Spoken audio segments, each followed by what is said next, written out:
Thanks for staying with us, folks. Our guest, attorney Malik Zulu Shabazz. He's got an event taking place in the district on Saturday. He's going to tell us about that. But as I mentioned, a lot of people got questions for him. But Malik, I'm going to let you finish your thought first.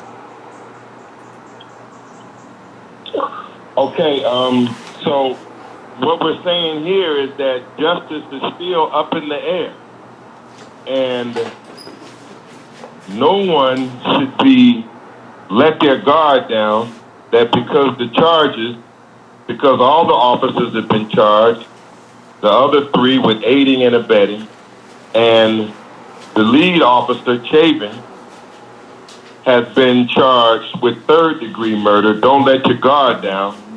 The struggle for justice continues, and it will continue all the way to the jury trial, and anything can happen in a jury trial. It's a rarity. It's a rarity when police officers are convicted in America.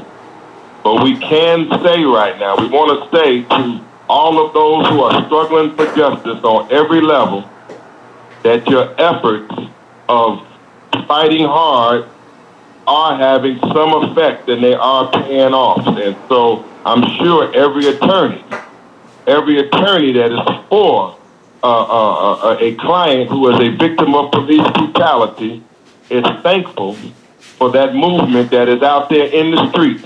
Because without that movement, on all levels, without that movement, states and prosecutors would not be upgrading the charges and not taking it seriously if they were not under the threat of national security. So justice is working on all levels, but we have to fight hard. All right, hang on a second. 800-450-7876. Mike's in California on line 3. Mike, you're on with Attorney Malik. Hey, Attorney Malik Zulu Shabazz. How you doing? Hey, fine. Good. This is Mike Harris. We're friends on Facebook. I run International Black Unity by BWSC. Hey, Mike. Yeah, I'm friends with Ozell Daniel. Yep. So I just wanted to reach out. I appreciate all the activism that you do, guiding the people. You know, I supported you when you stood in front of the Chinese businesses and demanded for, redress for the treatment of the Chinese government and its people in China against African people in that country as well. And I sit with you and I wonder, I guess the biggest thing is we can't control what the outcome of that case is going to be when those cases come up to bear. But what can we, the regular people, do to put pressure on the governmental orders that be now to ensure that laws are created to rein in these wild agents in the future? Because I almost feel like we're always coming from a position of response, or call and response. Like they shoot us, we have to respond. I want to start seeing our people take a proactive approach.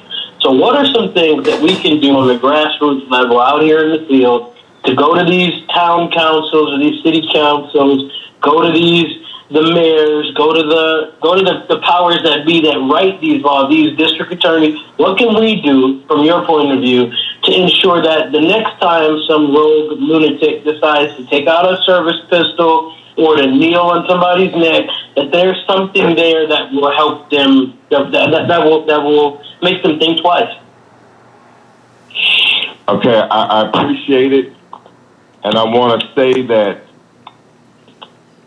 if we're dealing with a systematic problem when you talk about holding police officers accountable or deterring police officers from killing black people or from killing civilians. There is a body of law in every criminal or civil pursuit against an officer that gives the officer greater latitude than the average citizen. I'm talking about the doctrine of qualified immunity, which protects an officer and gives him immunity from being sued for constitutional rights violations, and also gives him immunity from criminal prosecution because it gives that cop a greater latitude to use force, to use deadly force, and it affords that officer or that cop much greater latitude than it would you, a civilian. When you as a civilian decide you're going to use deadly force to defend yourself, you have, for example, under the D.C. Criminal Code or Maryland, you have a duty to retreat. In rare cases, and it's still very limited even in those cases, you have a stand your ground law, but most of the time you have a duty to retreat before you can use deadly force only as a last resort as a civilian. But that's not the standard for officers. The officers routinely and the courts routinely and a increasingly right, overwhelmingly white federal jurisdiction with federal courts, which are setting the standards here, are continually ruling in favor of officers and giving them what's called summary judgment on cases or dismissing the cases in the criminal cases, declaring that the officer had qualified immunity and he was allowed to use greater force because he thought that he was about to be harmed or about to be killed. And many times an officer is afforded qualified immunity even if the person did not have a weapon. So this is a systematic impediment. This is something that I do not foresee, honestly, without a much greater escalation in this current struggle. I do not see this body of law being changed because it would take a federal legislation. It would take legislation coming from the House, the Senate, and approved by the president that would change the standards of law in police. And for Donald Trump to do that, you're talking about all-out war. Now, what you should do as a local activist is we have to build a movement that is 10 times stronger than this movement right now. And this movement will put the pressure on local prosecutors. This movement will also instruct and advise our people of their legal rights. It will equip our people with the capacity for self-defense. It will put economic pressure on in nationwide and local communities and use the power of our dollar. And it will otherwise enhance the consciousness of this generation so that they will go out and do what many have done and taken on brave action to bring this country to the point where it is trying to at least wrestle with its consciousness and its policy. You have to, right now, not the next time, brother, you have to increase the pressure and organize like never before right now. Because as we well know, even this great moment can pass.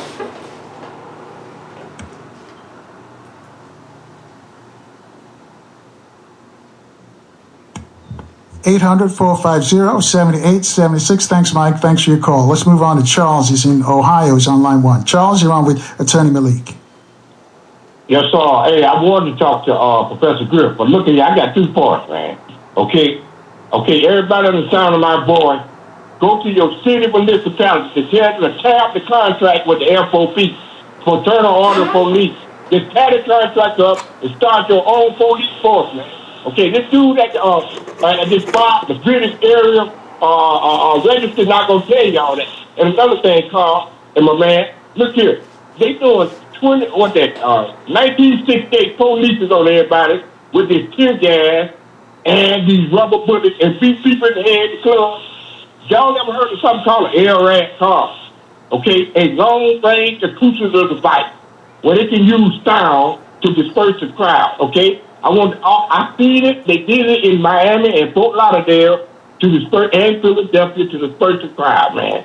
Okay, go to your city police, tell them to use them LRAD, them sound weapons on the people, man. Okay, I'm trying to tell everybody this, man. This is the 21st century, man. And they also got a directed energy weapon where they can burn folks and make them go home and disperse the crowd, man. Okay?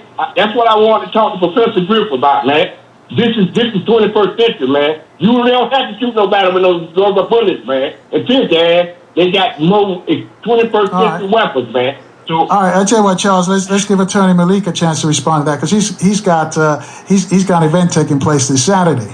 Charles, I think if you well, I want to say that I've experienced some of these crowd control weapons, some of the strongest ones that have been launched by the U.S. Secret Service and the Park Police and the D.C. Police, and you just can't be deterred by that, brother. They got everything out there. They got smoke weapons, flash, bang, and we just can't be deterred by that. And you just gotta get you a gas mask and get stronger and get out to the street. Now I want to say that in terms of tearing up the contract with the FOP, I understand what you're trying to say.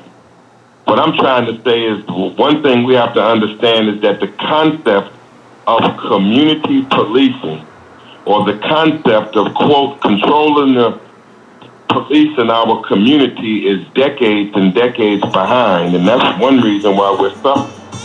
We have had enough grassroots effort and grassroots... Hang on a second, Malik. We got to take another short break here. I'll let you finish your thought. When we come back, we got some more people who want to speak to you. You want to join the conversation with Attorney Malik Shabazz? Reach out to us. Our number is toll-free. It's also worldwide. It's 800-450-7876. We'll take your calls after this quick break right here on 1450 WOL, where information is power.